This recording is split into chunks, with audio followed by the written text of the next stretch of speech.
Seguimos con nuestro tema y esta tarde saludo a Leonel Fernández, director de Incidencia en Políticas Públicas del Observatorio Nacional Ciudadano. Leonel, muy buena tarde, ¿cómo estás?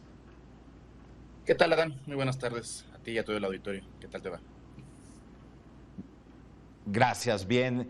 Hablar de nuestro tema del día que estamos abordando aquí en Mega Noticias, las armas, el tráfico de armas y el daño que le hacen precisamente esta ilegalidad, este contrabando y pues también la pues reticencia de ciudadanos a de manera legal obtener una arma con permiso de Sedena.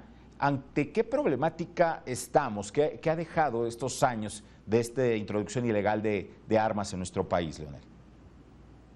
Podemos afirmar, sin lugar a duda y con bastante evidencia, que junto con la corrupción, el tema del tráfico de armas en México es uno de los principales problemas.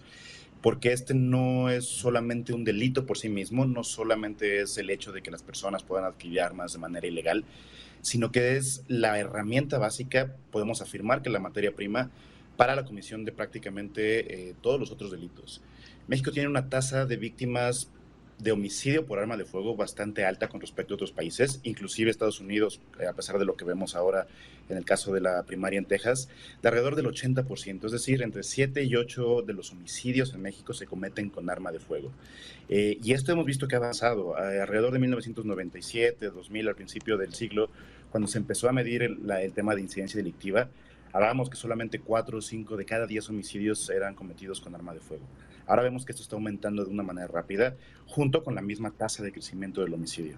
Sin qué decir sobre los feminicidios, los casos de violencia familiar en muchos casos se cometen con armas de fuego y es una herramienta que permite que el crimen organizado, por supuesto, tenga poder y que en ocasiones esté mucho mejor preparado tácticamente que las mismas fuerzas de seguridad, que el mismo caso de las policías municipales y estatales.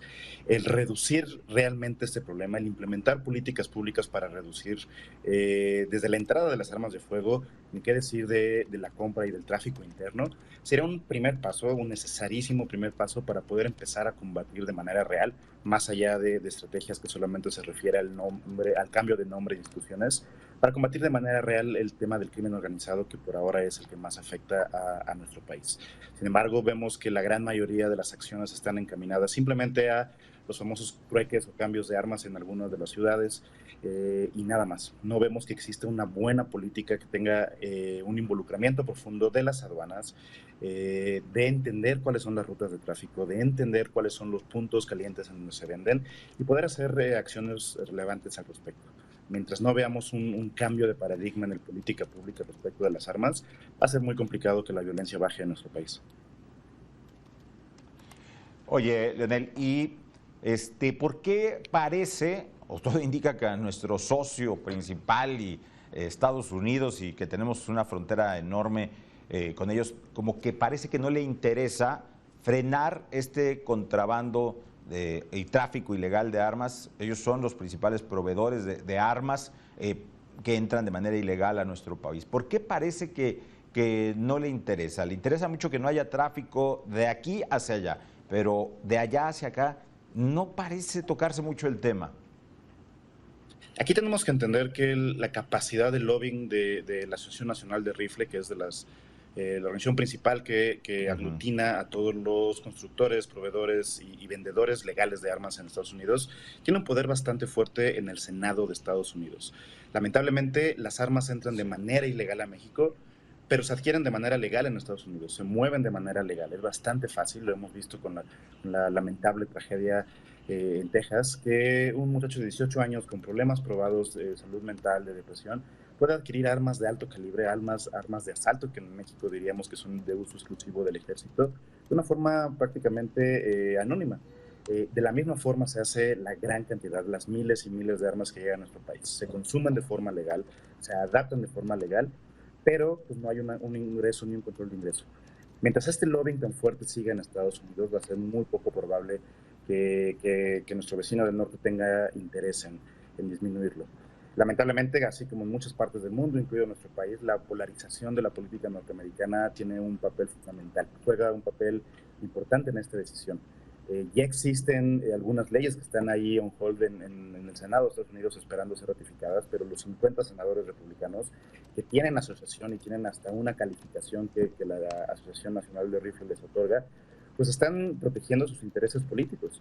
Y que en este caso son los intereses comerciales y económicos de las grandes empresas, del gran mercado que existe en armas.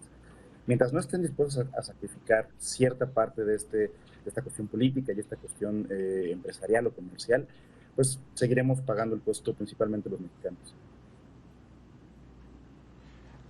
Sí, y aquí yo te preguntaría si esta situación veremos en los siguientes años que baje la incidencia de introducción de armas, y lo digo por esta situación de las demandas internacionales que ha interpuesto nuestro país en contra de los principales fabricantes de armas de fuego. ¿Impactará de alguna manera para disminuir esta situación?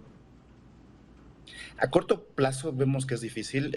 Conforme hemos ido siguiendo el juicio y un poco la comunicación que han dado los jueces en Estados Unidos, tal parece que no va a ir por un buen camino. Sin embargo, se ha sentado un precedente.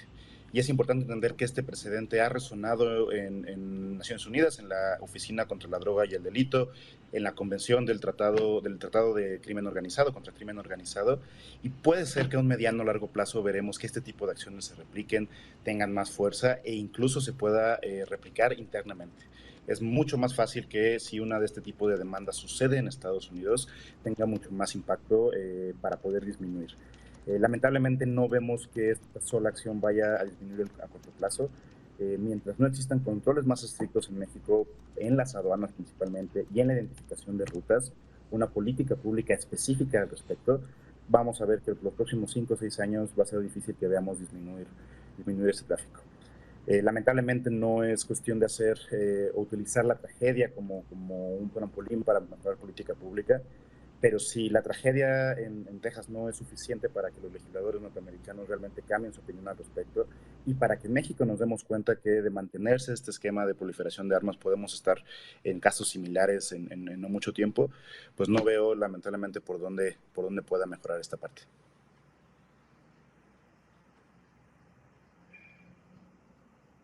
Armas por juguetes o dinero en algunas poblaciones que realizaba la Sedena, ¿servían de algo? ¿Sirven de algo? La verdad es que tienen muy poco impacto. Sirven en el sentido de que se pueden prevenir y evitar o disminuir ciertos tipos de accidentes o cierto tipo de delitos menores, pero quien tiene un arma y se dedica al crimen, va a ser muy difícil que ceda su arma, su herramienta de trabajo, por juguetes o por despensas. La gente que voluntariamente entrega estas armas Sí. es la gente que de todos modos no lo iba a utilizar, que no la utiliza para cometer delitos, que no está involucrada con el crimen organizado, y que en verdad es una cuestión que tenga ahí por herencia o por algún tipo de cultura, pero no tiene un impacto en la delincuencia. Puede servir para prevenir, como te mencioné, algunos casos de suicidio, algunos casos de accidentes o de violencia familiar, pero nada más. Y lamentablemente son los menores en nuestro país. Pues Leonel Fernández, director de Incidencia en Políticas Públicas del Observatorio Nacional Ciudadano, te agradezco mucho esta conversación, estos minutos con Mega Noticias MX. Muchas gracias a ti, Adán. Y pues lamentamos que sean malas noticias al respecto de este tema, pero esperemos convencer a alguno que otro tomador de decisión, alguno que otro de política pública para que Sí. esto cambie en nuestro país. Te agradezco mucho, Adán.